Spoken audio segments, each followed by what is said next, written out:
sit down and shut up if that wasn't expected. Thank you. So we're going to continue with a presentation from a potential partner with which Kwasi has been discussing, and he will tell you more himself. So welcome Yuri from Yestrips, please.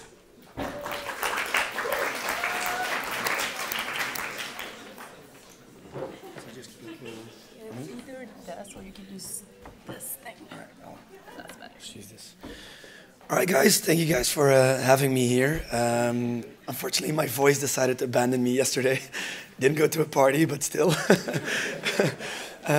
Very happy to be here to present our company and to hopefully set up a long-lasting relationship with ESN Switzerland like we have set up with ESN the Netherlands.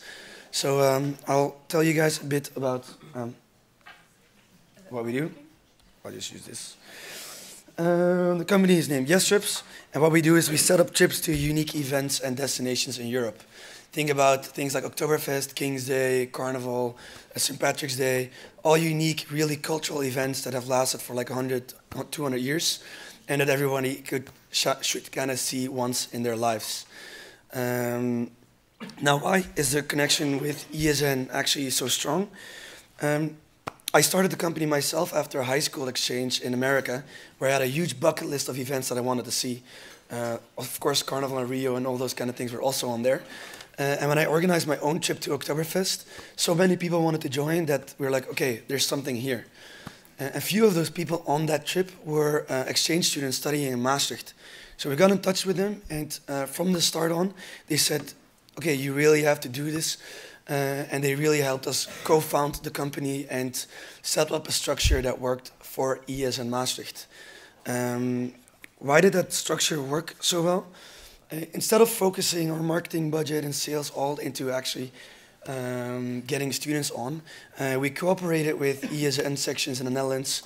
They decided on what trips they thought were added value for their section and for the students, and we just got to focus on organizing the trips. That way you get a mutual beneficial relationship between the section and us, not just grabbing the info and just spamming everyone around.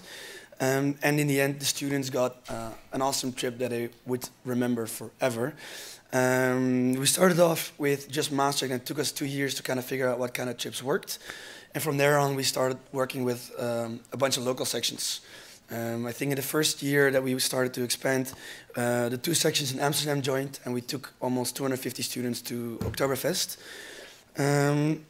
Some of the projects that we actually work on right now, the top one, I don't think you can see it pretty well, but it's our Erasmus Festival during King's Day, where we took 600 students on a boat, kind of like your Lausanne experience, and had a crazy after party during the biggest holiday in the Netherlands. Bottom left is Oktoberfest, still one of our biggest projects. We took 1,000 exchange students from the Netherlands to Munich for a 2-day festival, set up our own complete campsite so that all the Erasmus stayed together. So that was a lot of fun. And the bottom right is actually just a few months ago, it's the national trip by ESN the Netherlands. We took 1,200 students to Prague for 3 days. Great mix with culture and, of course, a little bit of partying. So that was a lot of fun. Now, why does it work so well, and what benefits do you guys actually have as a section or as a country to work with us? All we do is organize trips, right? So we know exactly what we're doing. And the way, because of our volume and the way we work, we manage to organize in such a way that you have 0 financial risk as a section.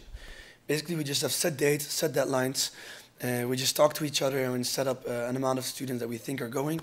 And then we just set up everything from A to Z, or at least what you want us to set up. Worst thing that can happen for your trip is that, well, maybe we aim at 60 people, break-even point is around 35, and only 20 people sign up. Worst thing that can happen is that we cancel the trip free of charge and that everybody just gets their money back. Another thing that's really important now, in a relationship like we set it up with the Dutch sections, is that they are the boss of the trips. They decide where we're going.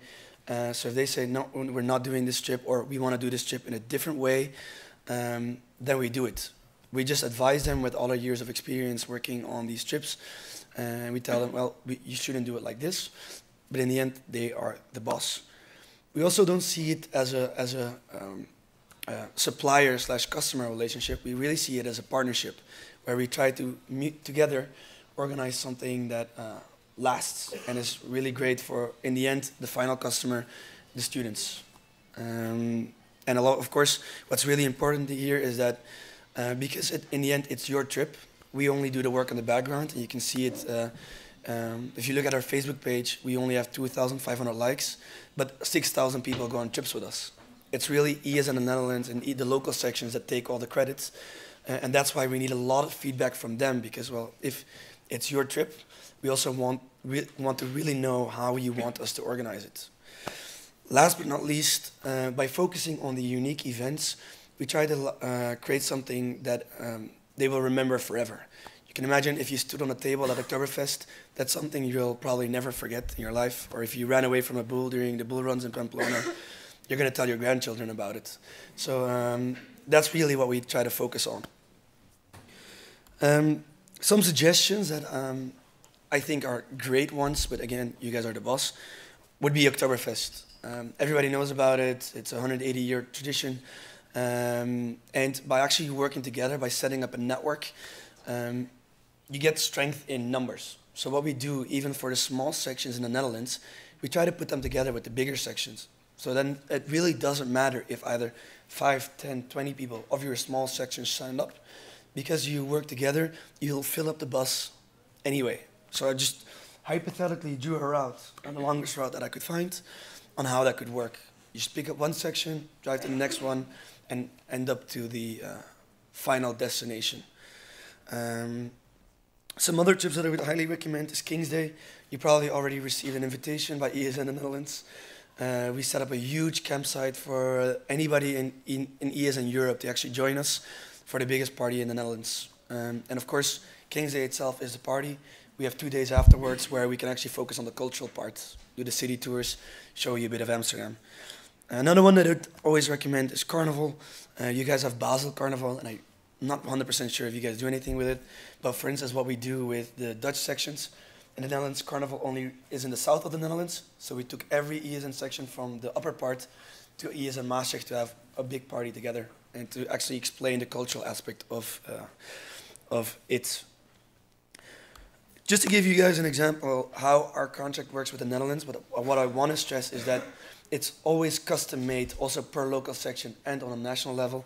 So this is just an example how the Dutch sections wanted it to set up. Of course, if you guys are interested, we can talk about what would be interesting for you guys.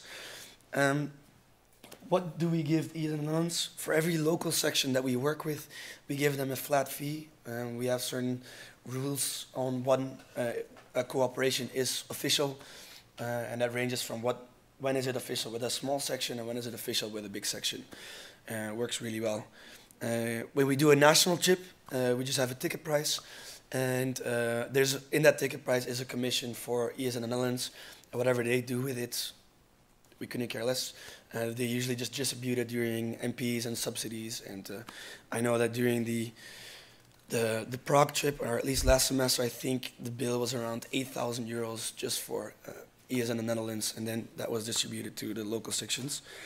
Next to the commission, we have a sponsorship fee that we give for the national trips, and of course we just set a general price per trip.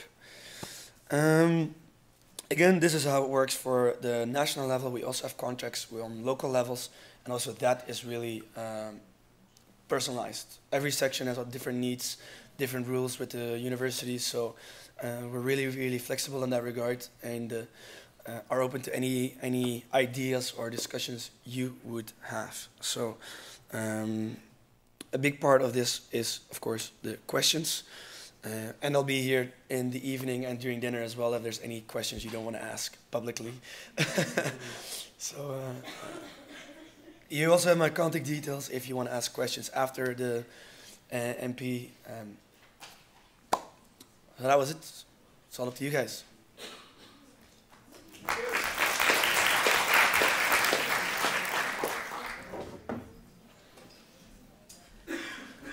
Okay, so we have some time for questions. So question round is open. Julie?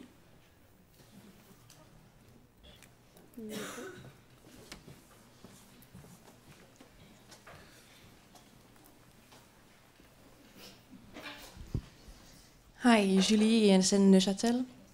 You said that if we don't fill up the bus, well, the trip is cancelled, everybody is reimbursed. But until what point is it cancelled? If we have a 40 spots in a bus and 39 people are paid their ticket, then it is cancelled because we don't have the 40 people, or? No, that number we set up together. So basically, we check what the costs are per bus.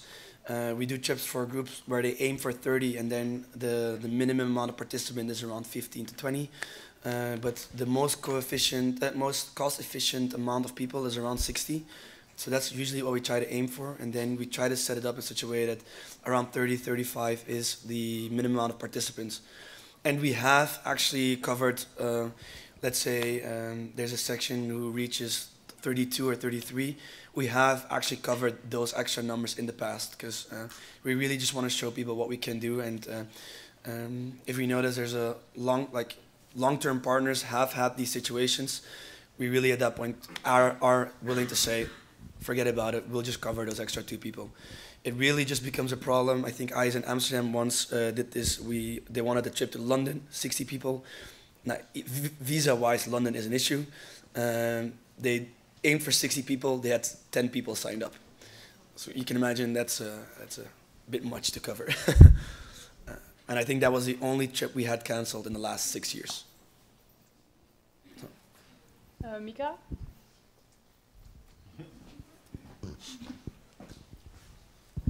Mika, ESN Lausanne.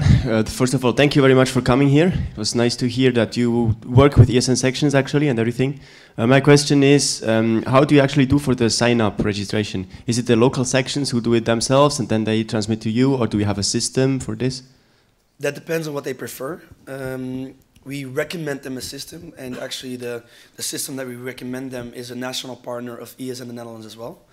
It's just a ticketing system that's really cheap, but if we do trips on a local level, the local section decides on what their system is. It's just really important that at that point they communicate the numbers of the signups as well as possible, and only communicate numbers of people who actually paid. Some ESN sections and student association, they work with a Google form where it's really easy to sign people up, but then the moment of paying comes and then people just vanish. But then they communicated the amount of people signed up of people who filled in the Google form. So we have some rules on that, but in the end the sections use whatever system they prefer. On a national level, I'd always recommend to use a central system. We worked with ESN Belgium in the past, and they wanted to decentralize the ticket sales for their national event, but you lose track of everything. And in the end, we were left up over with 100 tickets that we weren't able to sell to any of the sections that actually needed tickets because we didn't have any insights. Laura? Thank you for your presentation. Could you give examples of the prices that are for students for the different trips you presented, please? For sure. I have to say this is for the Netherlands though, right? So we haven't looked at buses yet from Switzerland because this is the first time we're presenting to you guys. But from the Netherlands to Prague, the national trip is 135 euros, for instance. Or Oktoberfest is, I think, 149 euros. How many days? 2 days. And there's a 10 euro commission for the ESN sections, the local level, in that 149 euros. Now some ESN sections decide, well, we don't need the commission, we'll just scratch it off. But for some, it's a nice income that they use for their other activities. So. What is included in the 130 euros, for example? Hostel accommodation, transport. We always like to send our own guides. So per 30 students, we have somebody personally on the trip making sure that everything's organized. And they'll organize city tours, activities. The hostels always have breakfast. And when it comes to the real cultural activities, we try to get as close to the real cultural experience as possible. So we'll make sure that you're inside a tent at Oktoberfest. We'll make sure that you have the options of going on a boat during King's Day. Some of those activities might cost extra because what we noticed in the years that a low ticket price attracts people, and if you add everything together, you have a pretty high price. That scares people, even though like it scares them away to the point where they won't even check what's included. So it's then better to have a low standard price and then just have a few extra options, so then every student can create the perfect trip for themselves. And that's also the way we've done it with the national trip with ESN in the Netherlands. In that 135, you have 2 full days of programs and evening programs. On the second day, the local sections actually organize an activity for the students, and that students can sign up for. So that's also a way to get the local sections involved in the organization of the national trips. Thank you. No problem. Masaki?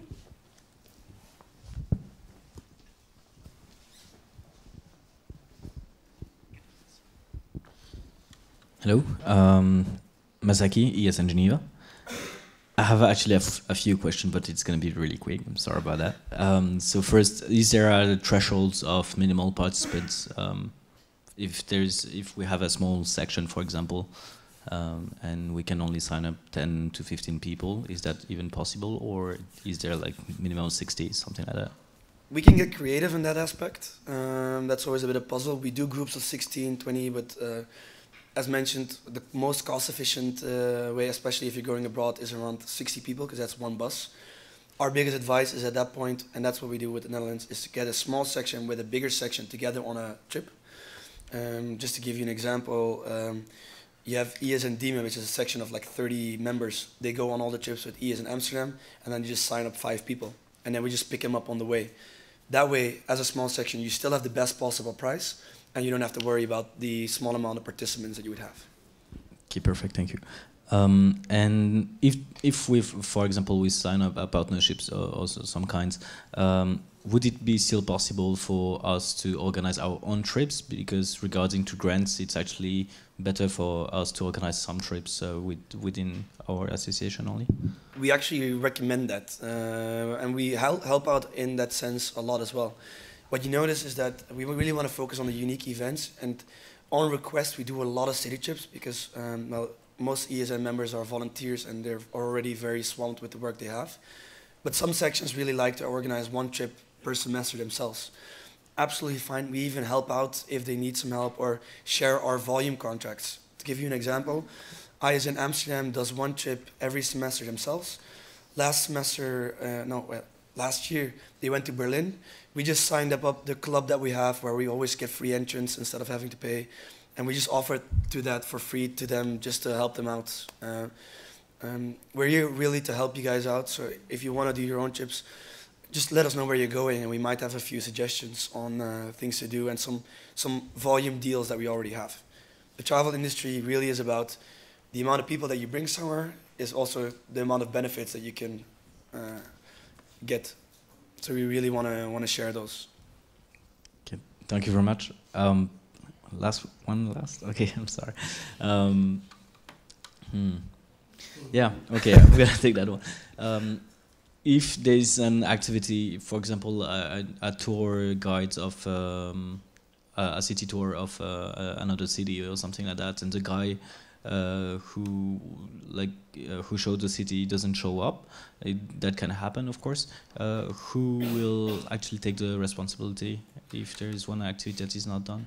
Well, actually, we prefer to work in such a way that it's not just somebody who shows up on the city to give the city tour. We prefer to have our guides and our people on the bus with you at departure. Okay. We really like to be there from A to Z to make sure that everything goes right. Some student associations in the Netherlands actually prefer that we set up everything and then they implement everything. But we know that that's a bit weird because, well, you do all the work and then you just hand over a directory and say, here, you figure it out. So we preferably like to be there from A to Z. And then it's really then a cooperation where you get to know each other a lot better.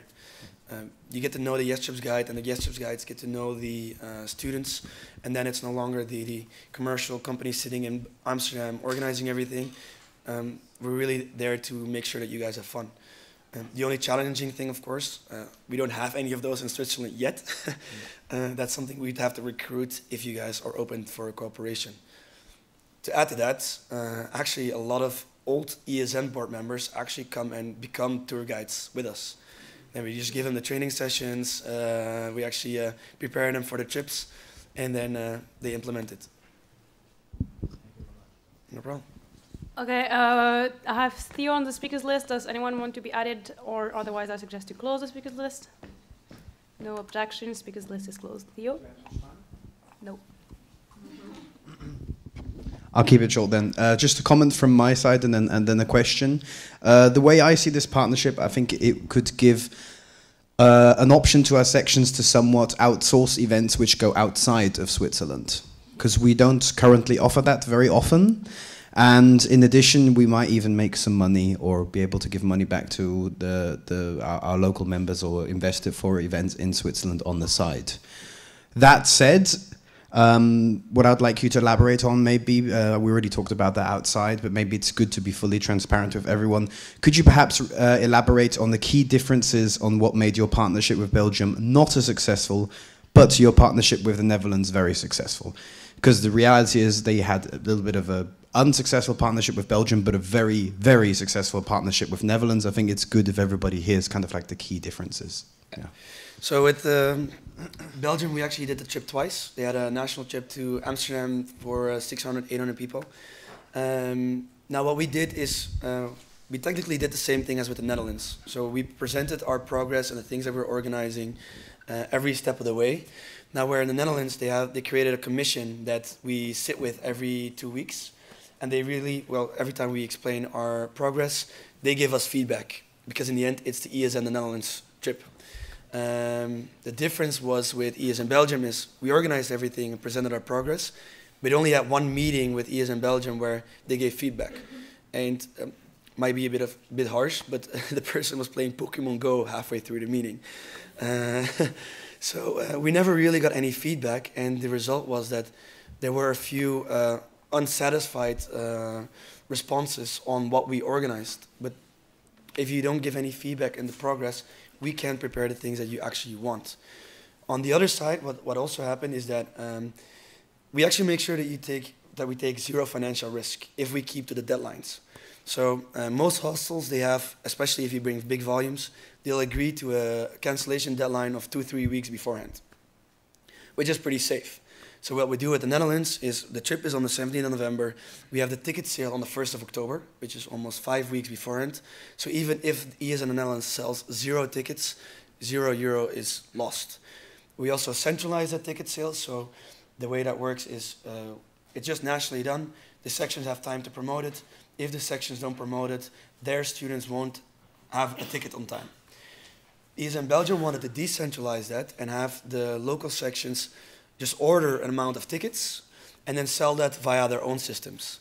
That got, well, the years that it was sold out, that was of course pretty easy. The year that didn't sold out, it got really, really messy. A week and a half before the trip, we had no idea how many tickets were sold, and we couldn't cancel anything. Some sections actually decided to promote the trip a week and a half before departure. Now you can imagine that gives a few problems.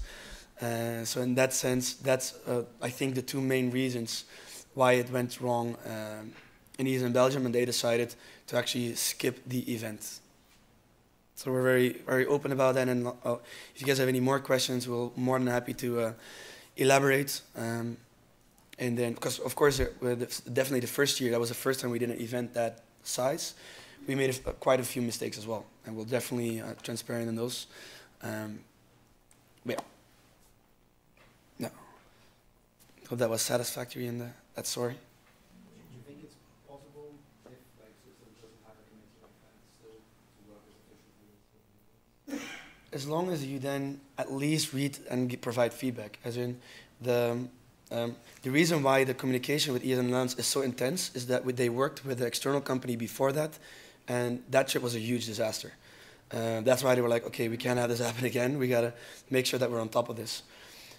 You don't need to be on top of it. Some sections I think we speak to once in a semester. They just order the trips and we tell them what we're doing, and they're absolutely fine with that. But then you need to know that you need to be fine with whatever we're organizing. So it's really what you put in is what you get out. And if you're just happy with the way we do things, no need to be that intense.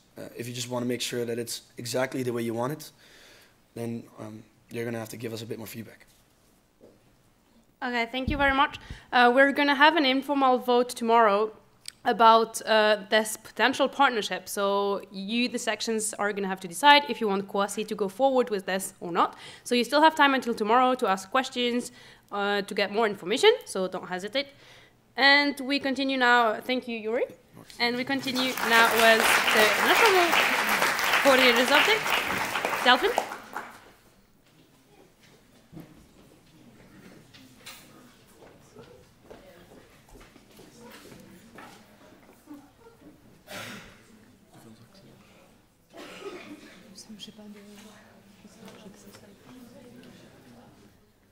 Okay. Hello, everybody. So I'm here to give you an update on the exchangeability projects in the different sections. So in, when was the first NP again? October? Yeah, thank you, Laura. So in October, I talked to you about the fact that for those of you who are here, that we did not have any exchangeability projects that had been organized in Switzerland yet. So I'm happy to say that this is not the case anymore. We had an exchangeability project event, organized at ESN Uni Lausanne. It was a dinner in the dark event. Thank you, Zach, over there. I would like to thank Kit for keeping me updated a lot about exchangeability. He's doing half my job, and I'd like to thank him for that. Well, a bit. I know I haven't been as present as I should have for this project, and I apologize for that. I am mostly focusing on what's going on with my section at the time. Also with the CND, which took place in Lausanne in December, there was a lot to do, so I kind of took a step back from exchangeability, and I'm sorry. That being said, we also managed to do the mapability project. Mapped project, now it's called Mapped, in ESN Uni Lausanne and also in Alton. I know EPFL had the project of doing it. Is it done? Kit? Okay, thank you. So it's 3 universities, 3 sections, still a lot of sections to go. So if you want to do that with your sections, and now that you know, I was there, I did the mapping, so I can exactly tell you how it goes, how it is. It's not complicated, so I'll be happy to share that with you tomorrow. Another thing I wanted to add is that I am looking for my replacement next year. I know it's something that's decided with the board, but I guess the board won't have any objections if I say that if someone is interested, they should let me know now. I mean, not now, but like shortly. So that I may, teach you and do a proper, transition. Because I feel that the problem with those international projects is sometimes we lack transition from one year to another, and then the progress, whatever progress there was, gets lost. So if someone has time to give, it's a lot of time, it's a lot of energy, there's not much things that have been done yet for this project in Switzerland. But, if you feel like you want to be involved at a more national level, and also collaborate with the International Exchangeability Board, then let me know. And that's it. And if you have questions, do we take questions now? Or? We don't have time for questions, but they have small sessions tomorrow. Yes. So questions, I will be happy to answer tomorrow. Thank you.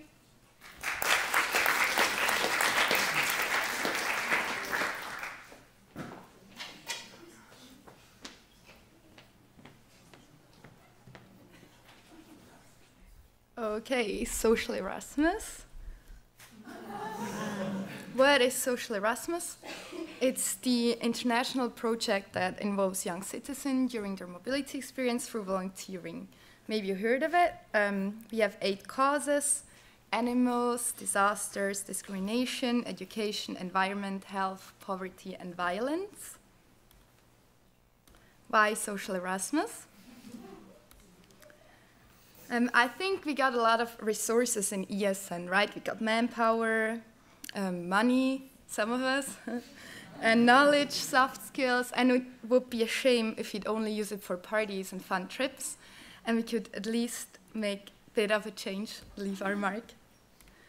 So Social Inclusion Days, it is together with Exchangeability, and it's like the most important dates. It's 2 weeks. Last semester, they did 31 countries, did 670 events, 3 of them from ESN Switzerland.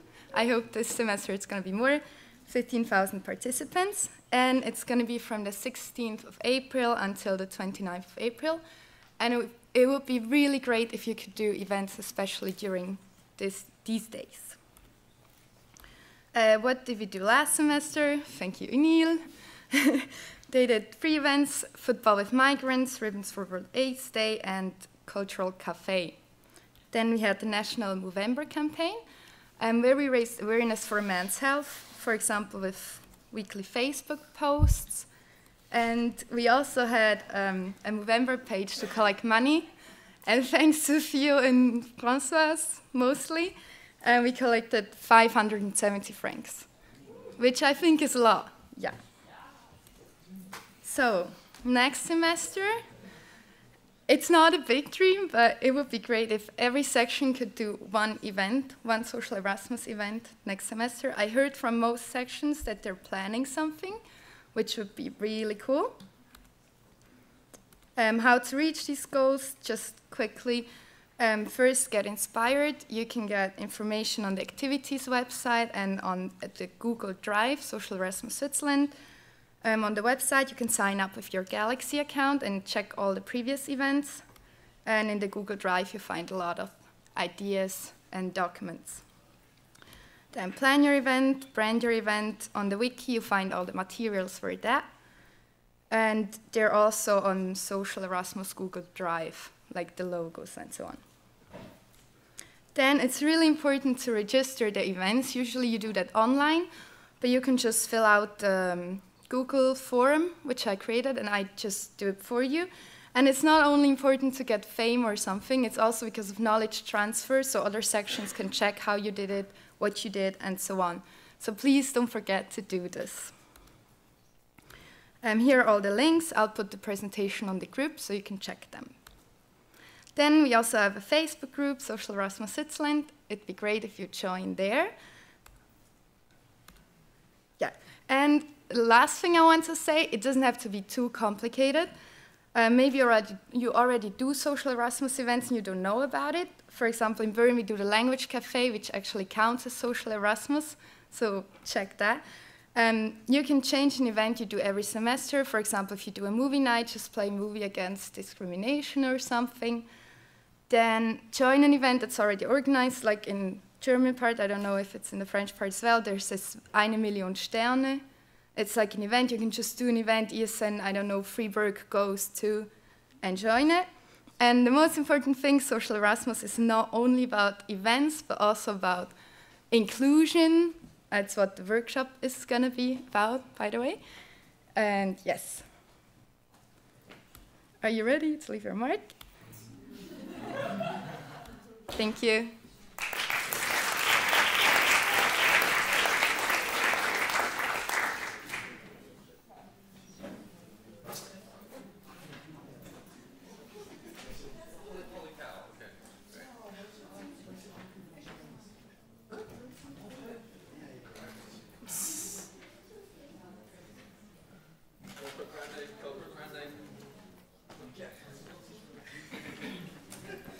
Hello. So, International Erasmus Games, quiet please. Thank you very much. Where are we at? We will be in Lausanne, spoilers, 6th to the 8th of April, everybody knows this. The price will still be negotiated tomorrow in the small sessions. It is quite possible that it might have to go up to what it was last year, which is 30. I would like to emphasize that I am out of breath right now. I'd like to emphasize that that is the price it was last year. So I wanted to do cheaper, but realistically speaking, we might have to put it back up again. Please note I wrote this PowerPoint about a week ago. The maximum number of people that we can take from Switzerland is 120 because that is the number of spaces in the bunker. That does not include Lausanne, however, or if Geneva wants to go back home at night, but I don't think they will. How it works is you'll have different teams in football, volleyball, and basketball. Football, It's mixed with minimum 1 goal on the field, and you can have up to 7 players in a team. Volleyball is also mixed with 2 goals on the court. You can read all this later. Basketball is separate. And in the international level, there is also tennis, which is mixed doubles now. Yay. Sponsorship. Now, we had little problems with the sponsorship team that I asked to do things. Very honestly, little was done. Thank you to Enrique, who did do something. He contacted Innocent and another couple of things. Innocent basically said, contact us later. So apparently the whole getting ahead thing didn't work. And we should also be sponsored by RP, hopefully for the jerseys. That would be very nice. The first point is please contact your unis for support with the transport costs, because the transport costs are not included in those 30 francs. Okay? I propose that you do this because it's essentially you're representing your university to a national and then maybe an international event. Universities love these things: cultural sharing, sports, etc. The next steps are, we have a small session tomorrow. All the people here who are in the local coordinators group, please come. And anybody who's interested in Erasmus Games generally, you are of course welcome to join as well. We will talk about quotas and registration and travel and how we're going to deal with all this, as well as the price issue now. But most of all, you need to motivate your exchange students. Several sections got back to me about how many people they think they can bring to Erasmus Games. Thank you, Dave. And thank you someone else who answered me, who I think was Karina from Bern. And then we will move on to NEG, where there will be fun prizes that I spent my budget for 2017 on. Surprise. You have to come to find out, otherwise I'll never tell you. How it'll work: Friday is arrival day, so you can arrive very late. You don't have to arrive in the afternoon or anything. Saturday is a full day of sports, because that's the only day we could get the sports hall for. Sunday, we're hoping for beach volleyball outside if the weather is nice. If not, we can visit the Olympic Museum. That is 10 francs. Extra. Timeline to IG, the NEG obviously, and then after that we will proceed with sending emails to the people who win the national round. We will get confirmation and payment, and then we will have to redistribute spots if people, for example, can't go to Nice. It is approximately 200 to 250 francs to get a flight to Nice from Zurich, Geneva, and Basel. I know. I have to pay as well. We'll see what we can do. That's the whole problem with the sponsorship as well. And then we'll have a final team. I've set a deadline, and if we don't have people by then we will just have to go with the people we have, because they have to book flights, and then it will become even more expensive, and it's not realistic. The dates of the Erasmus Games have changed since I did this PowerPoint. It is now 18th to 21st. 18th is the arrival day, 21st is the leaving day. I will post this on the local coordinators group and maybe on ESN Switzerland as well. Okay. If you have any questions, I am on Facebook. I will answer on Facebook. Thank you very much.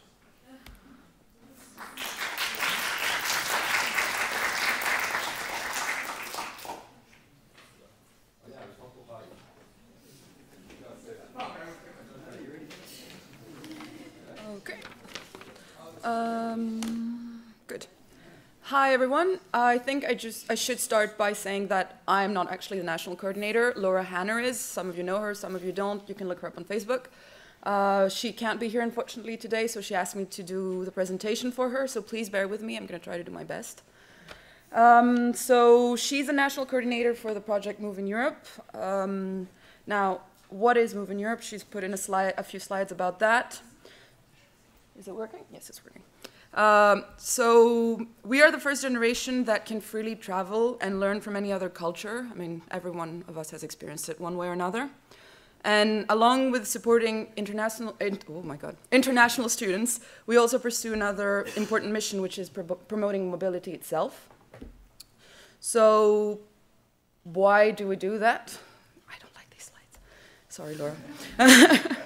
There are always new mobility opportunities, and we want to make sure everyone gets a chance at them. So students often don't have the right information or might have additional questions that their IROs can't always answer often questions about what's it like when I get there, or how do I meet people and stuff like that.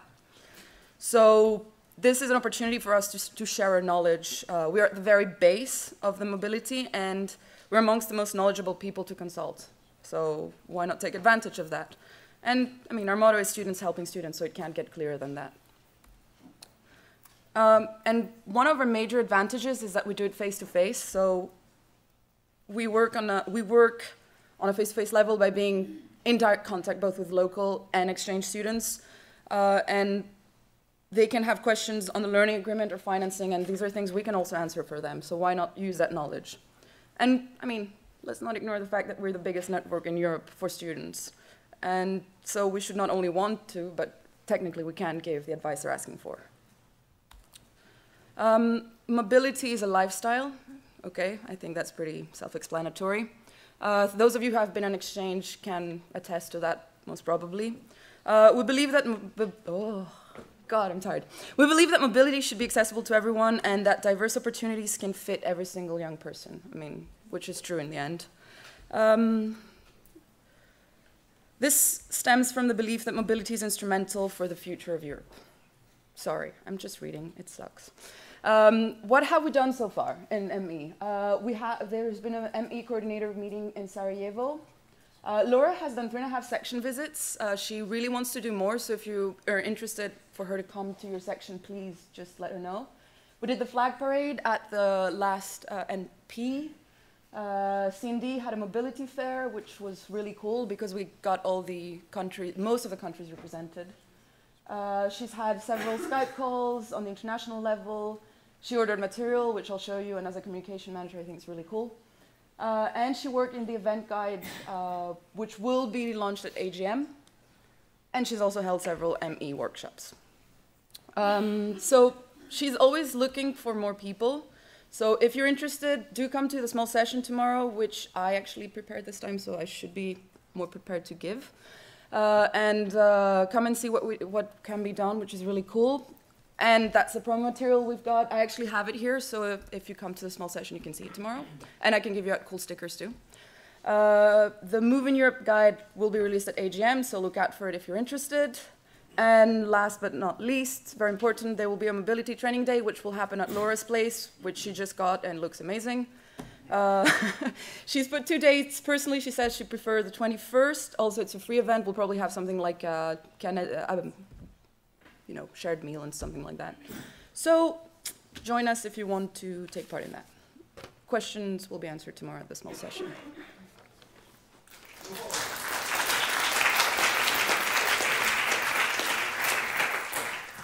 So we don't have a national coordinator for the Educate project, but we're still talking about it. So Julia is going to present this. Hello. So I'm sure that you heard about Educate, and we discussed a lot about ESN review. And I have a first question for you. So after hi, what does ESN need? Skillful members, but not only. Also, we discussed about knowledge, so a knowledgeable network and an efficient knowledge transfer. The point is, how can we get there? Through non-formal education, trainings, and using our pool of trainers. Sorry. So, have you heard about Educate? This is the new team. And you have Tiana is the IB responsible, then Judith is the program coordinator. We have Laura as events manager, Nives is the community manager, and Martina is the communication officer. And the one in the circle is Lisa, that is our mother, meaning that she started the project and she's has this consultant role now. So to get more knowledge, what Educate can offer you? A series of events, and the first one is ESN Academy. Is a beautiful event, is 5 days event that will take place this year between the 15th and the 20th of May in this place in Turkey that is Trabzon. I'm sure this is not the right pronunciation. The ESN Academy every year has a different topic, and registration should open today, so you will have all the news in the CNR mailing list and through your NAR. But basically, this event is 5 days event where you can sign up for different workshops. Every day you have a different workshop, different series of workshop, and the point is that everyone can go there. There is no basic requirement. We as volunteers, we can take part in it and come back to our section with a lot more knowledge. But this is just the first one. Then you have ESN summer and autumn training. Again, there is a topic. This is a 4 days event, and but it's not workshop based, so the flow is different. This is the timeline. So during the year, you have first the ESN Academy, that is between April and May, then the summer training in June, and in November, the autumn training. This is the new timeline that we start in 2018. But Educate is not only for sections and section delegates, but is always is also a path to become a trainer. And there are 2 different types of events that you can attend if you want to become a trainer. The first one is the starter that takes place also this year in Madeira. And the second one is the forward. I'm showing you another timeline. So Educate starter, after the Educate, you go there as a participant, and then you can get the chance to go to the ESN Academy as a workshop holder, and then to the Educate forward. But this is I'm showing you is the life cycle of the Educate. So you apply, you go to the Educate starter, and then you can receive an endorsement. You are an educator. This is always quite complicated because Educate pool and educators. But first step is being an educator. Then you go to the second step, Educate forward, when you learn a lot more than the first step. Then you can apply to be a facilitator. And then if you have the chance to go and be a trainer as an ESN training, then the last step is a trainer. So it's a fun and challenging life cycle. We have a couple of educators that you will, if you don't know them already, you will meet them tomorrow. And you can also ask me and them questions about the life cycle. And now, what I want to tell you is that you can use the Educate tool. You can request a trainer. Every section can request a trainer. There is a very, very easy application form on the website that is educate.esn.org. You ask a trainer based on your section needs. It can be a team building, it can be, I don't know, like a day of workshop, and basically then the Educate team launch a call inside the Educate pool, and you get a trainer. Very easy. Also, I told you about the ESN Academy. We are always looking for OCs to organize these Educate events. I'm not going to lie to you, they are challenging, but I heard that ESN Switzerland is pretty good at organizing events. So, you know, I'm just saying it. And also take part in these Educate events. You will have more news about the ESN Academy. And again, if you have questions, we are here for you. I don't know, Kiriaki and Natalia, they are also from the Educate pool, and Laura, that is not here, but yeah, questions are always welcome. Thank you.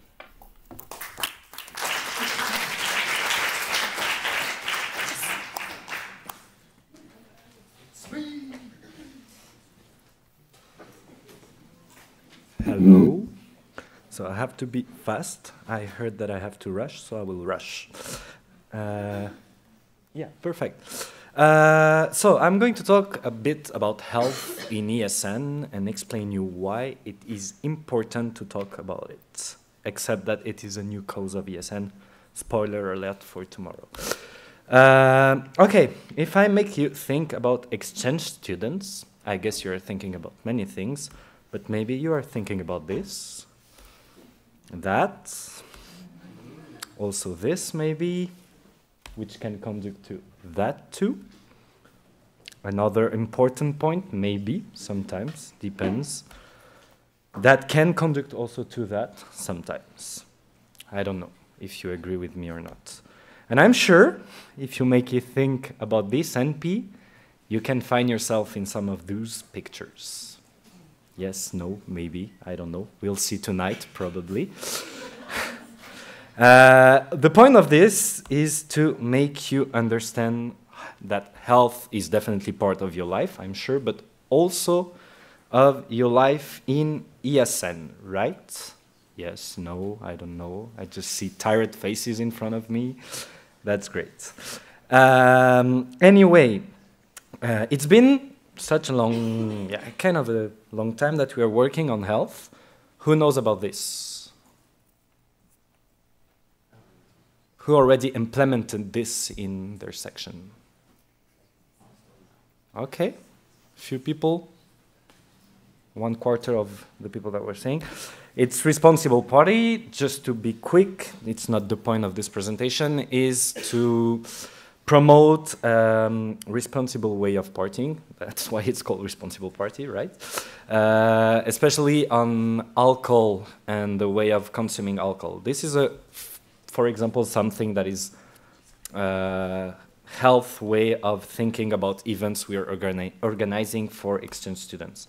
Other thing, Kit is maybe happy. Kit is here, super happy about this. International Erasmus Games, sport part of ESN, also linked to health in ESN. The question now is this really enough? I will not answer this. I'm just like, make you think about stuff. And that's why I personally decided to work on this, especially in Switzerland, presenting you this working group, the health working group.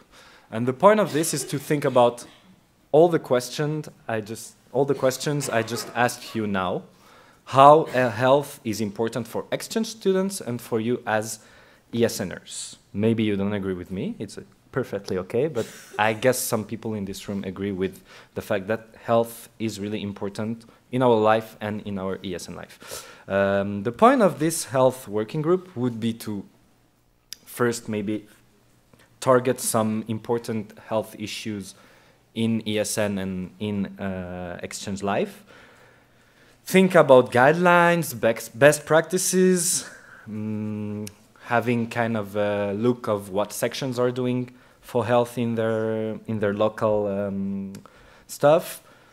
What about preparing workshops? Might be interesting too. Promotional documents, pretty much everything. All the ideas that are linked to health are really welcome. This means if you want to be part of it, come to talk to me, even tonight, even though it's not going to be that healthy for some people, you can still talk about health in this way. And some important thing, because a lot of people were asking this, you don't need to be doctors to join the health working group. I'm accepting everybody. If you have communication skills, it's amazing. We need people to communicate. If you have educator skills, it's perfect. You can join as well to prepare workshops. We are really waiting and looking for everybody to give help in this group.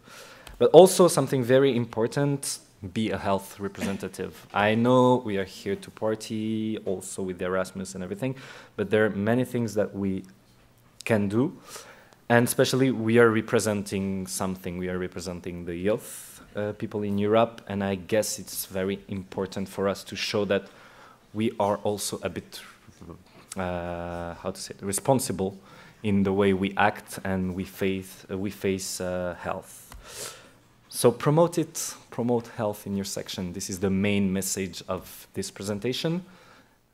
Beside all the questions I was asking you, the idea is like, think about health always think about it for your Erasmus, for yourself, for your ESNers, and think how you can promote it in your local section. I guess I don't have time for questions, right?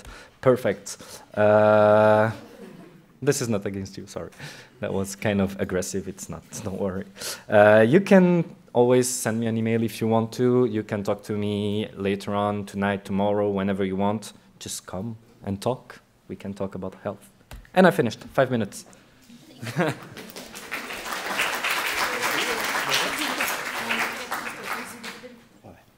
Hello. Okay, just go. Here we go for a partnership, the national partnerships. Okay. It doesn't work. Okay. So just quick reminder for people who haven't heard about Hyper Swiss. This was our first big partner that we had last semester. So what the offer us, the offers to the student, the design special insurance for only 69 euro per month. For our ESN Switzerland, we get 3,000 francs from them, something good. Okay, I think every section know about watermelon. Just quick reminder again for you is we have free web shop for them, and we also have lowest price on any item that you have chosen. Now we have new thing for the student 2 and same time for the section. The thing is, we always work with watermelon, but we don't think about the student. So now we have something could be interested for them, is to have free logo design, so they can just ask for design and maybe for some modification afterward. Could be interested for them to have something back to their home. So section could also be profit of that. Okay, Flixbus was also something interested this semester. The offers to the student one offline and one online voucher per student per semester, 2 ESN card. For our season in Switzerland, we have 5 free rides each semester, and the voucher and the free ride are validated at least 6 months. Okay, so Lebara was one of the big, I might say, partner that we have this year. And the offer for the student, free SIM card with 10 francs top up. The section other 1,500 SIM card this semester, so something around 15,000, big. The sections could also get 20% on the first and second top up done by the respective students, so they can get also more. This is just some kind of estimation for what exactly all the sections together can get, so more than 3,000. Yes, and Switzerland get 5,000 from them, and if this partner goes very well, I can increase this price, I'm really pretty sure. About the next step about Lebara, I want some feedback from you, so probably next week I'm gonna send you some Google form to fill it out, hopefully as clear as possible.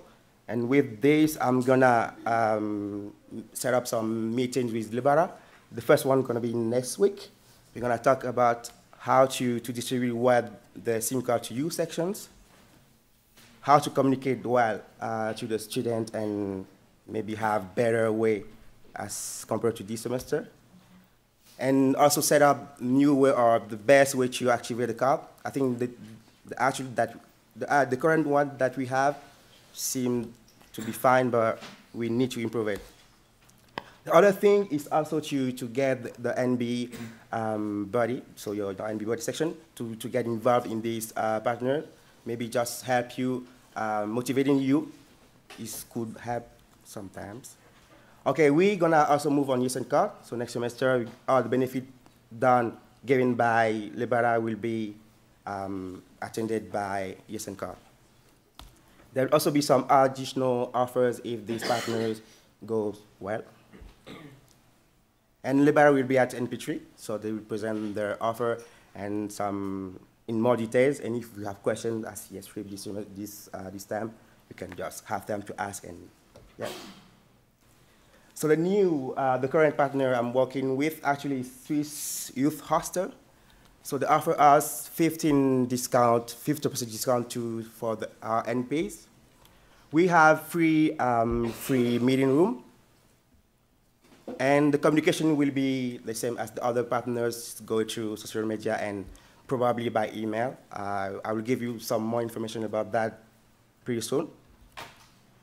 This is the first cooperation with organization, especially students, so they don't really believe us yet. So we just set up 1 year of trial and see exactly how it's going on, and if everything goes well, we can just reevaluate the deal and have something high. Okay, there's no time for questions, so thank you.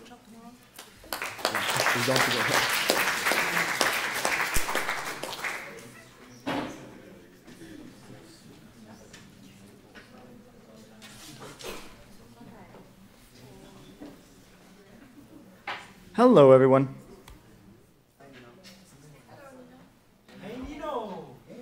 Okay, so after all these many informative presentations, my presentation will be a bit more technical. We're going to talk about the statutes and standing orders of ESN Switzerland. And one big thing that we're going to discuss right now is, Diana announced it a bit this morning, we're going to talk about what we talked about in the community weekend. So the community weekend was done to gather information from the sections so we can propose statutes and standing order changes, not at this meeting, but until the end of our mandate at least. So I will get into details of that. So we were going to talk about SOS quite often. And just to make it very clear, what does SOS mean? SOS is standing orders and statutes. What are they? So they're legal guidelines of ESN, and in ESN Switzerland, we have them both in German and in French. The statutes are something like the Constitution, the base concept on which our association is built. So these are the big decisions, the big issues, and the way we can change statutes is if we have a majority at an NP that agrees to change the statutes. One such statute change will be voted on. It's probably not going to be very controversial because we don't have a choice. But this is one thing that we're going to do right now. However, remember, there will be more possible statute changes coming up until the end of our mandate. The other thing are the standing orders. Standing orders describe our procedures. For example, how do our elections work in ESN Switzerland? Or certain details on what we have to do to make Switzerland function. So these are the rules for more day-to-day life. And actually in Switzerland, these standing orders can be changed at any time by the national board, whenever we want. We can think about if this makes sense or not, but right now that is the case. And what we have though is, so we make this standing order change, and then there is a so-called facultative referendum within 30 days. So we say, for example, on April 1st, we will have these standing order changes. If until May 1st, nobody disagrees, these standing order changes are the new law of ESN Switzerland. However, if two sections disagree, we will actually vote on it at the next NP. Okay? And this is important because this is what is probably going to happen. So I said the 1st of April, it's possible that we're going to do something like that.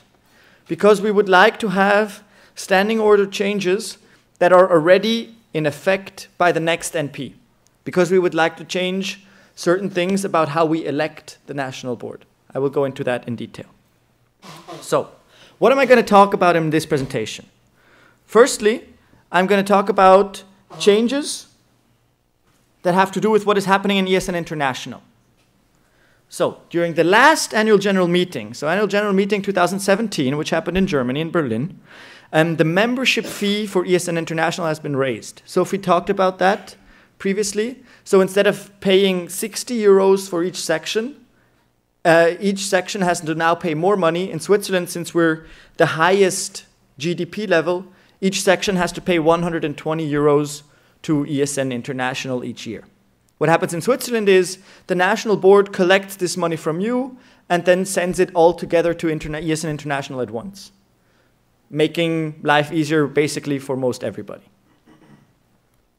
Of course, what also can happen, you've seen it before, the ESN review might have very big changes. So depending on what happens at AGM, we will have to look at our statutes and standing orders. Another thing which is actually not directly in contact with these big ESN International changes is we would actually like to also propose some structural changes in ESN Switzerland. Now, why are we doing that? And actually some reasons are similar to ESN International. It's that we've used the same structure in ESN Switzerland for a very long time. Our statutes, I think the first version of the statutes were set up something like 2002.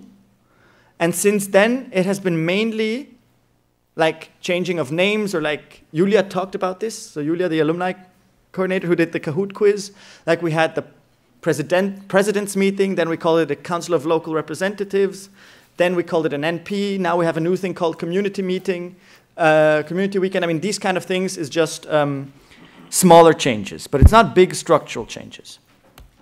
One thing we have in Switzerland, and anybody who has been at an NP3 knows, we have a complicated NB election procedure. Yeah, the hands of all the old people are going up. So we do have a complicated NB election procedure.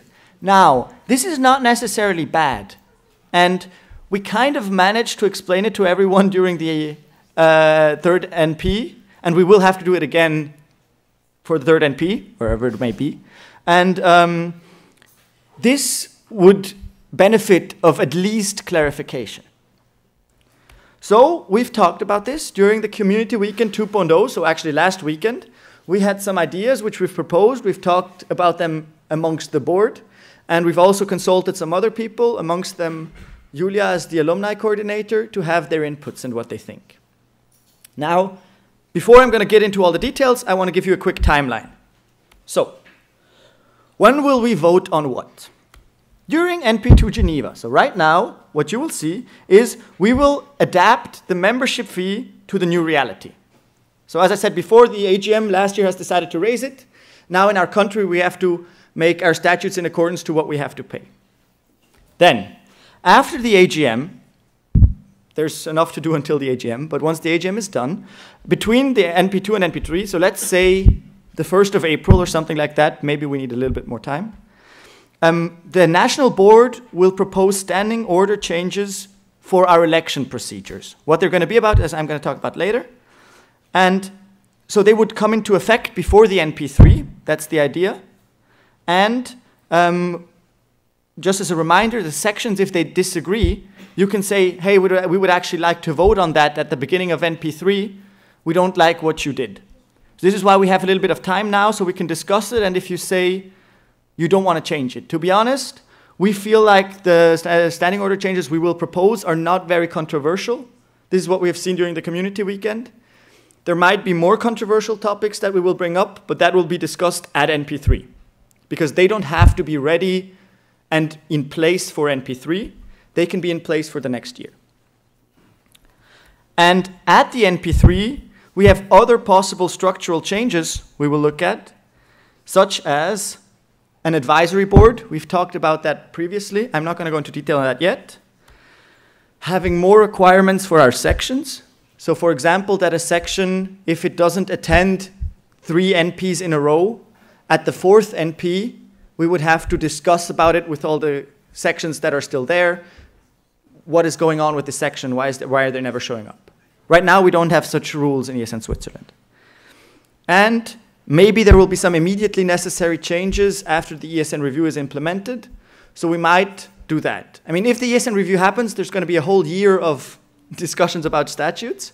But we'll have to look on that. So, membership fee, I already gave the info. It was voted on at the AGM 2017. Originally was 60 euros. Was raised to 3 different levels, depending on how rich the country is. So Swiss sections owe a fee of 120 euros per year. In our statutes, this would change. So this is Article 7.5, the 3rd paragraph. And I'm not going to read everything because it's very, very simple. we're going to just strike through 60 and write 120. That's it. But of course, since it's a change in our statutes, you have to vote on this on Sunday. Since we have it in French and German, here's the same version in German. Okay? So, just quickly. No, you want the questions in the end, huh? Okay, then I will do the questions in the end. But this is all you have to vote on right now. Okay? This should be fairly simple. Now, what standing order changes will come between now and the next NP? So this is where the board changes the rules, and you should pay attention if you agree to it or not, because if you don't say anything, it's just in effect. Now, right now, in ESN Switzerland, we have a thing called extended board members. And so in our situation right now, the extended board members are Kwasi and Kamel. And the other 7 people are officially board members. But it's very unclear what that means. And we would like to specify this for next year to have a thing called national board members and then a role called board support. So in the name, it already says it's more clear what the role is. So you support the board in certain tasks, but you're not really a board member. Because if you call somebody an extended board member, they're kind of still in the board, and it's unclear who has what tasks, who has to do what, and so on and so forth. And so we will have to specify the differences between NB and board support. So the board support role would be this newly created role, which would be on the national level of ESN Switzerland. So these would not be full national board members, meaning they would have reduced requirements and focus on specific tasks. What that means, we will look at it more precisely. But the idea of this is, if you are only, and I don't like to use only board support, but if you are board support, you don't have the same amount of tasks as an NB member, and you can focus on just what you are doing. For example, Kamel is Vice NR. He only focuses on his Vice NR stuff. He's not going to be involved in our discussions about what we do when the ESN card price gets raised. Unless he wants to, like anybody else. You can join our board meetings. So, the question is, who will be in the national board and who will be in the board support? The idea is we would have people getting elected for a task. So right now in the board we have many different roles. Fabi's the communication manager, Laura's the vice president, Theo's the president, Mika's the webmaster, and so on and so forth. Kwasi the partnership manager. So in our current statutes and due to Swiss law, some positions we have to have, some positions we have to have because of the law of ESN. So some positions are automatically national board positions if they're filled. And so that already is the case right now. You need a president, you need an NR, and you need a treasurer. Congratulations, Theo. The election was a while ago. So these 3 positions are mandatory. And actually, if at the 3rd NP, where we elect the new board, we don't find these people, we have to stay until midnight until we have somebody that actually can take the role, or the person from before just has to keep his role. So we cannot just leave the position of president vacant, according to Swiss law, as far as I know. Then, some other questions, some other roles that we usually have, we've discussed at the community weekend, would make only sense to really have these roles if they are also in the national board. And that would be a vice president and a communication manager. So these 2 roles make sense to be in the national board automatically. As a communication manager, you have to kind of know what is going on in all the discussions. As a vice president, you have the tasks to be potentially the president, and you have a lot of other tasks that you have to do within the board. So for some positions, it depends on the person and the interest. Maybe just to go back, like if we don't have a vice president one year, that's not the end of the world. We just don't have a vice president. But if somebody applies for vice president, they would have to be in the national board. You cannot say, oh, I'd like to be vice president, but I actually only want to be board support. That, according to our discussion, didn't really make sense. And so other positions, it depends on the person and how interested they are and how available they are to work on all these board topics. And so these would be 4 other positions we are having right now. So education officer, like I am right now, webmaster or WPA or IT guy, whatever you want to call it, what Mika is right now, the vice NR, what Kamel is right now, and the partnership manager, what Kwasi is right now. So for example, I guess I can share that with Mika. So Mika has told me at times, or told us at times like, oh, with all the board tasks I have to do, it is sometimes difficult to get to all my webmaster tasks. So he could say, I would only want to be a board support, work only on my webmaster stuff, and don't have to discuss all these other aspects. And this would be up to each person. Is this more or less understandable? Would you then vote on the different tasks? Like, would you make it clear if the person wants to be on the board or not, and then vote on this? Yes, so we still have to clearly define all the details, and we still have to hash everything out, but the idea is you apply for a position, and while applying for the position, you state if you're interested to be in the national board, or if you want to do it as a board support. So next year, let's say I reapply as education officer. I can say I apply as education officer for the national board, or I apply as education officer for board support. We will still have to look if do people first get elected into national board, or did they first get elected into their role. It's all these details, which we will present, and we will write a document that should be fairly extensive. And this is why it's important that you know that you have this referendum. Because if you don't like it, we can just vote at it at the beginning of the NP2. Okay? NP3, thank you. Okay, so this is what we want to propose for sometime after AGM, but early enough that we would elect the first board support people during the NP3 this year. Because what happened last year, it was super unclear, like how many people are in the board, what does it actually mean? Do you get elected for board support? Do you get elected for the national board? And everything is quite complicated. One of the things I maybe also want to say is we would like to elect the people in the board support, because right now it's the national board can just decide. So we just appointed Kamel. We just said, national board, we're happy to have Kamel as Weissenaar, we'd take him. However, what we did last year for Kwasi is Kwasi was elected by a large majority of the sections during the NP, which to a certain degree gives him more legitimacy because the sections actually elected him as a partnership manager in this extended board role. So these are some aspects, and we'll have a little bit of time to discuss it. I don't know how much. And then one thing that we would like to bring forward as well, but that will not be voted on right now, like in between the NPs, that would be during NP3 most likely. We thought it would be interesting to have a role of projects manager. That would be one person, so you saw before the 4 national coordinators. Each national coordinator is attached to one person in the national board. And so we think it could be useful to have one person that's sole job is to focus on the projects. They're allowed to still have coordinators, of course. They don't have to take care of all the projects themselves. But then it's one person in charge of the projects, because we have seen that within our national board, the projects often don't have the first priority. So I'm education officer, but I'm also in charge of the International Erasmus Games and Move in Europe.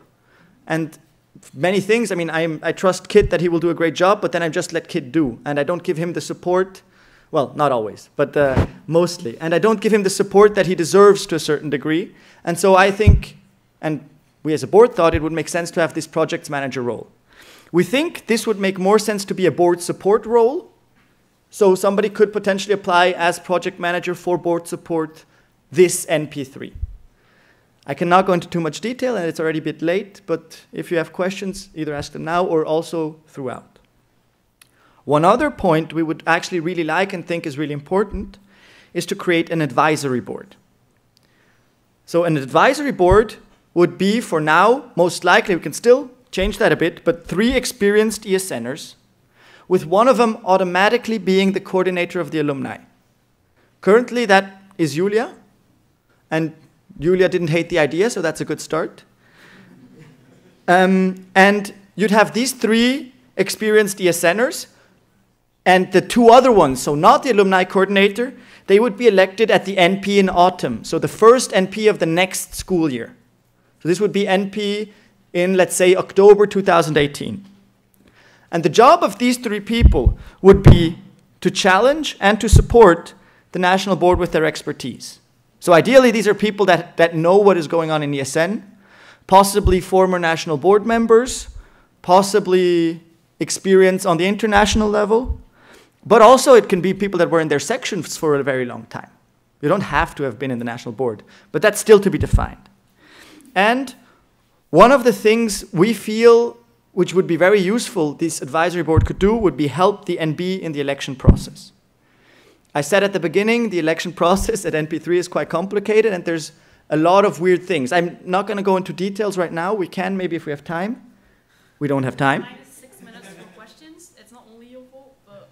Okay, in that case, I'm happy to talk that outside of the plenaries. But the idea would be that this advisory board would also talk to the people that would run for NB. So something like an interview process. This interview, however, should be more of a guidance. This is not something where they will check, do you have all the qualifications? But more, hey, by the way, we've seen what you're doing next year. To be honest, it makes more sense that you run for education officer in a board support position.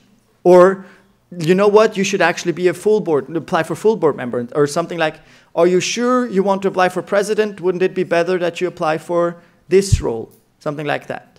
And the idea is really they should be helpful. You know, the old wise people of ESN Switzerland. They don't have to be very old, but you know. And one of the interesting points we thought about is that we should propose the amount, that they should be the ones to propose the amount of board members. Right now, it's the former national board, the outgoing national board, that says how many people should be in the next board. And that has created multiple weird situations in the past, multiple conflicts, yeah, the alumni know. And we think this could be a solution, or at least a partial solution to this problem, while keeping the flexibility of our current system. So this will be discussed at NP3, but we just wanted to pre-warn you that this is coming up. And the future of our SOS, so we will probably, in the future, have to look at our Swiss statutes and standing orders at some point. Make sure that the German and French versions align. That's not always the case. Possibly, we were thinking about changing from a committee-based approach to a working group-based approach. So instead of having somebody in the community communication and the common team and in the Helvetic IT team, they would work together on the website as a task instead of being in a committee. This for the future. And of course, possibly ESN review changes, we will have to look at that. So this was a lot of information. Just very quick recapitulation. The only thing you have to vote on right now is accept this one line that we changed from 60 to 120. However, more things are coming up and we wanted to warn you in advance. Not that that you see, if you see a mail like the Swiss National Board proposes these standing order changes, please read through them. We will also warn the people and say, hey, by the way, guys, look at this. If you don't like it, propose changes and so on and so forth. But you kind of have to make up your mind between NPs. So we don't have time to talk maybe physically together about this. Yeah. Okay, we have no time for questions. Anyway, there is a lot of material in there, so 1 or 2 questions wouldn't really make sense, I think. Keep in contact with the board and keep them updated. And we're going to continue with the next presentation.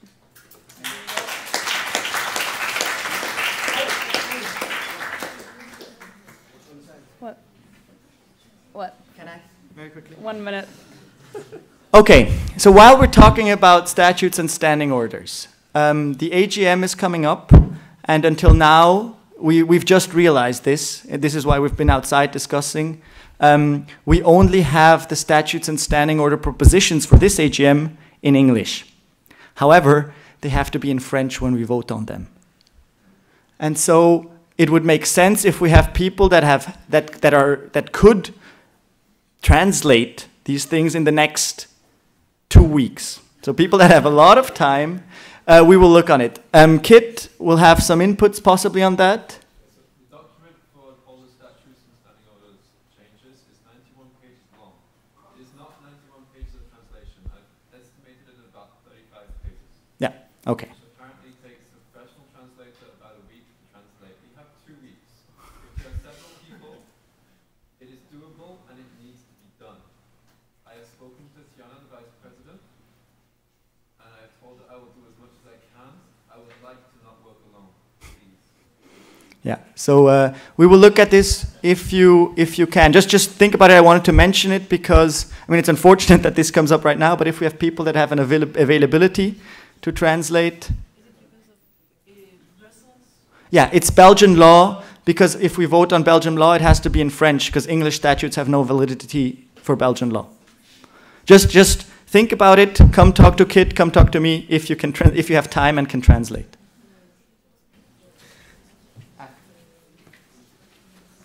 Okay, how are you? Still alive?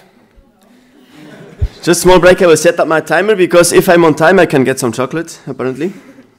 Okay. Swiss Train Rally. It's an event report about an event we did with ESN Lausanne, and last minute there was a team from ESN Fribourg who joined. And why do I do this presentation? Because it's a very easy event to scale up. It's easy for a section to organize the same thing. Or we could even do a Swiss event and do this all together and do a Swiss train rally with all the sections. And that's why I present here now. Okay, Swiss train rally. So how did it work? We were 3 groups from Lausanne. And we started in the morning at the train station.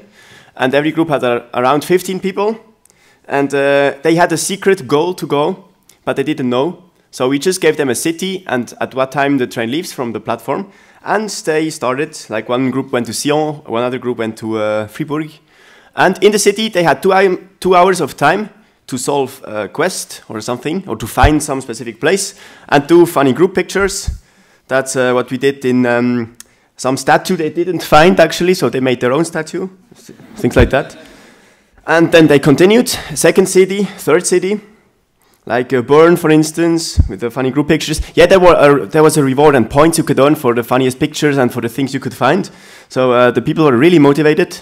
And Sam Erasmus also told me that it was one of their best ESN events, so we should really do it again. And yeah, that went all the day. And at the end, we met in Fribourg, which was the secret final location. And we met all in the bar and could discuss about the day. And then we went back home. So that was the event. And now, how do you organize it? Or what do you need?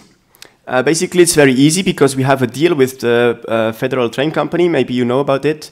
We can have the daily ticket for 15 Swiss francs, only for schools. So if you go with your university, it's fine until 25 years. But it's only in November and December. So that's the only part of the year we can do that.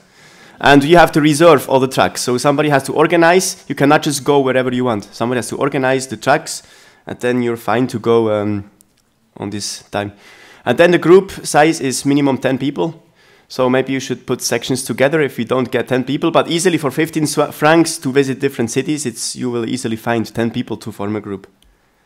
And then you need some puzzles to solve. We still have the puzzles from last year, so we can reuse them.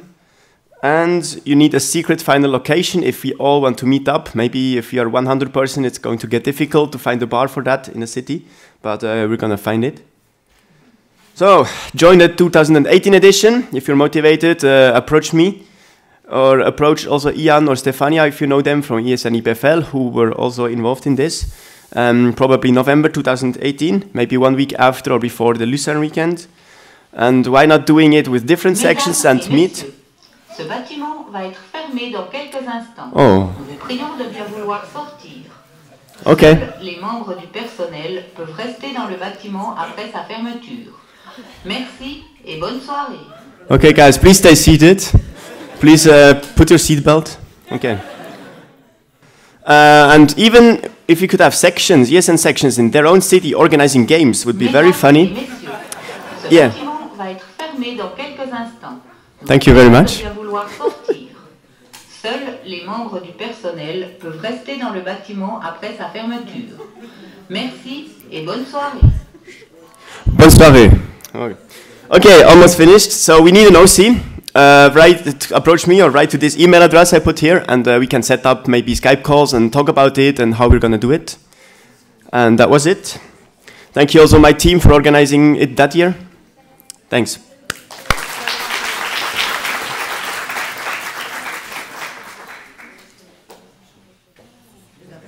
Mesdames et messieurs, ce bâtiment va être fermé dans quelques instants.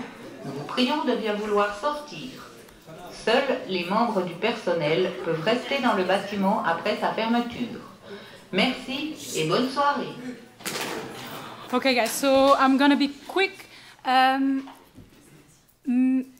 are organizing the web in Fribourg this year from the 25th to the 28th of October.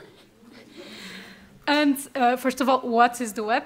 So ESN is divided in 5 regions. And we have a meeting every year for each of the regions. We are part of the web. So we have Austria, Belgium, Liechtenstein, Luxembourg, Ireland, the UK, and the Netherlands with us. We're 8. And yeah, that's it. We're going to meet. It's like a big national platform, but it's called a regional platform. You can understand this. Then, the OC. So we have Anais and I, we're organizing. Then we have Barbara, our lovely Barbara, who's doing accommodations with Dominic. And Sofia is PR manager. Where is Sofia? And Kit will be our staff manager. We're still looking for at least 2 members for the OC. OC means organizing committee, so it means you will organize. We want a partnership manager and a treasurer. So if you're good with numbers, with partnerships, please contact us before the 21st at our email address. That's here. If you don't remember the email address, write to me, and I'll tell you if you want advice. If you don't know if you can do it, you can write to me, and we can discuss it. Thank you.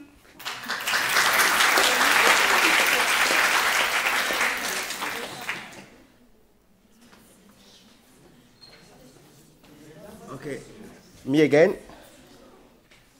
Okay, so now I'm talking to you as Titanic Lemani co-team member. Do you want to know the theme? Just follow me, I think. You're going to get it during the presentation. So this is the overview of the program of the weekend. So you arrive in the afternoon, you will have dinner, and then we'll go to party. On Saturday, you have free breakfast, you have Olympic Museum visit, and then we move on the boat. And afterward, you have after party. And on Sunday, it's more like freestyling.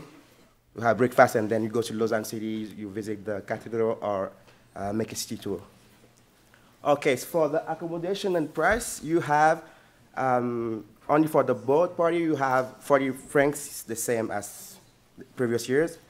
You have for 1 night 50 francs, and 2 nights 60 francs. Both have to be confirmed by your section coordinators. The accommodation will be in bunker. I think you're happy with that. Okay, about the section coordinators. So this is the list of you gave to me. So just have a quick look and tell me if something is wrong here. Okay, it's done. About the registrations, I just give you some from where you have to fill it out and tell me which amount of participants you need for the Titanic Lemani. So the deadline has been set up for 5th of March. Hopefully I will get in on time. So based on that, I will give you the spots that we're asking for. So it's probably in 12th of March. The registration gonna be open from 19th of March to 12th by a sheet I will give in personally to you by email or Facebook. So I just want you to get back the sheet on this deadline, 13 April.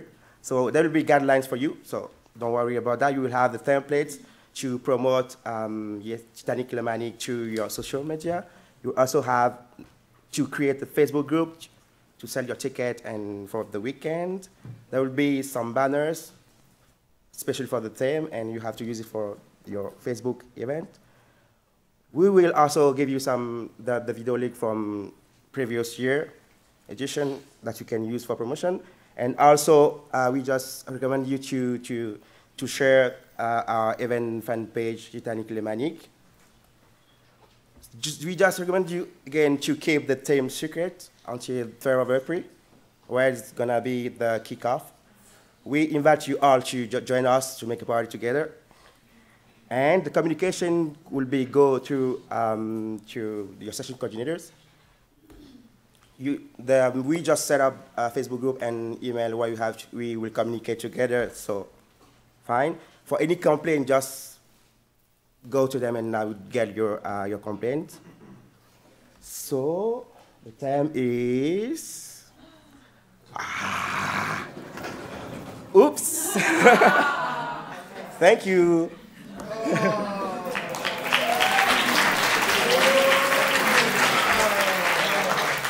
Laura?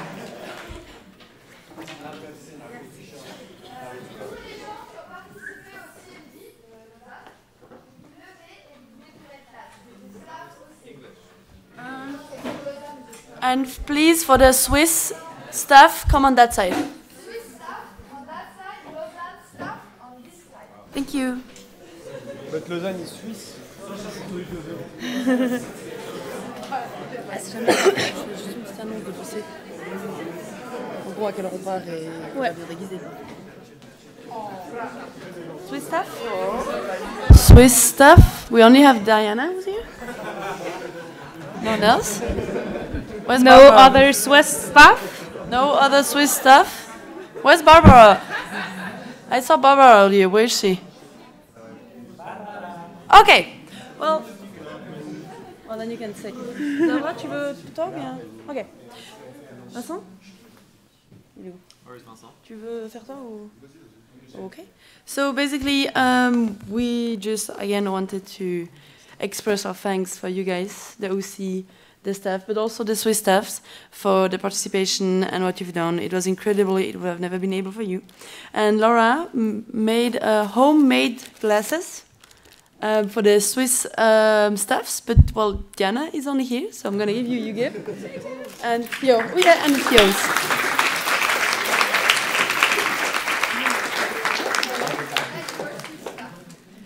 Theo staffed in a way that he drove the first day, and also he helped me carrying back the so amazing, fucking annoying tree from Sunday de Galadini. Okay, so for the other ones, I guess we're gonna try to find a way to give it to the other staffs, the Swiss staffs. Give it to the We're president. going to give them to section representatives, and they'll bring them back to their cities. Yes, thank you, because you guys are smart, and I forget that it's possible. Okay, Nino, yes.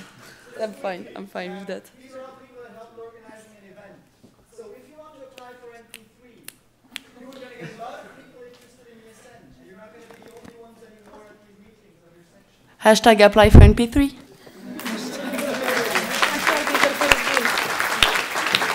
Okay, so Barbara, come down. Okay. Barbara was also a Swiss staff. So, as you were gone, tu veux prendre ça sinon? Je peux le donner à Barbara. So yes, Barbara, thank you for helping out at this. Okay, so Laura, Vincent, anybody want to say anything? Thank you.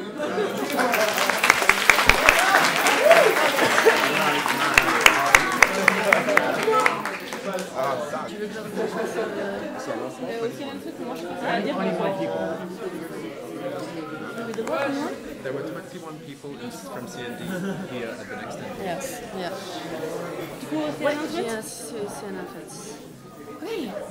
Okay, wait, it's this one. Guys, please, OC announcement. So, we're gonna leave from the hostel at 7:45. Please be already in your disguise? The disguise, exactly. Disguise. Okay, thank you guys. Il se passe quoi pour ceux qui sont pas à l'auberge? For those who are not at the hostel, we will post information on the Facebook group. Thanks. Laura? L'autre, Laura? Laura, numéro 2?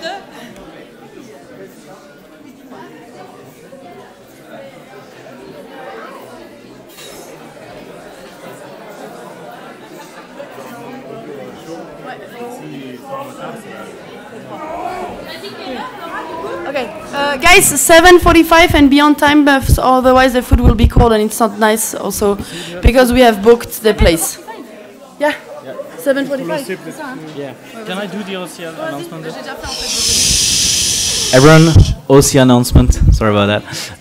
First, don't let your valuable stuff in this room, because even though we'll close the room, we cannot take any responsibility for anything that is stolen, so please take everything like your laptop with you. Otherwise, Alex will take you back to the hostel. There you can disguise yourself and everything, and then from 7 o'clock we're gonna pre-drink in the hostel, so we've prepared some beers for you. And at 7:40 we're gonna leave the hostel in order to eat, to have dinner. Yep.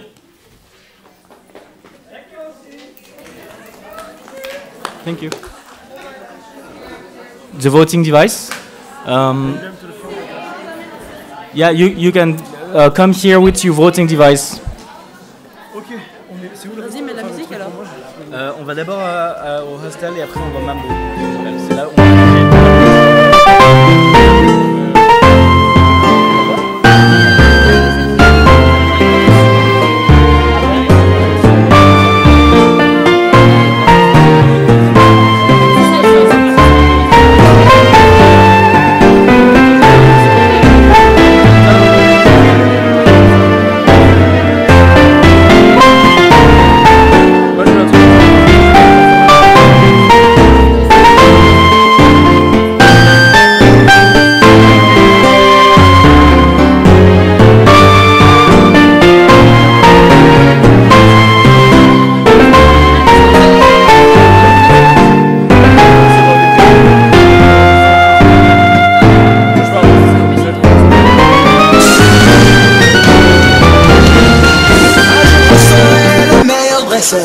je me battrai sans répit. Ah, mais on veut pas ça.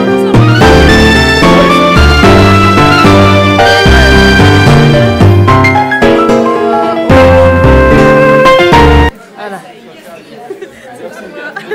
C'est pas moi.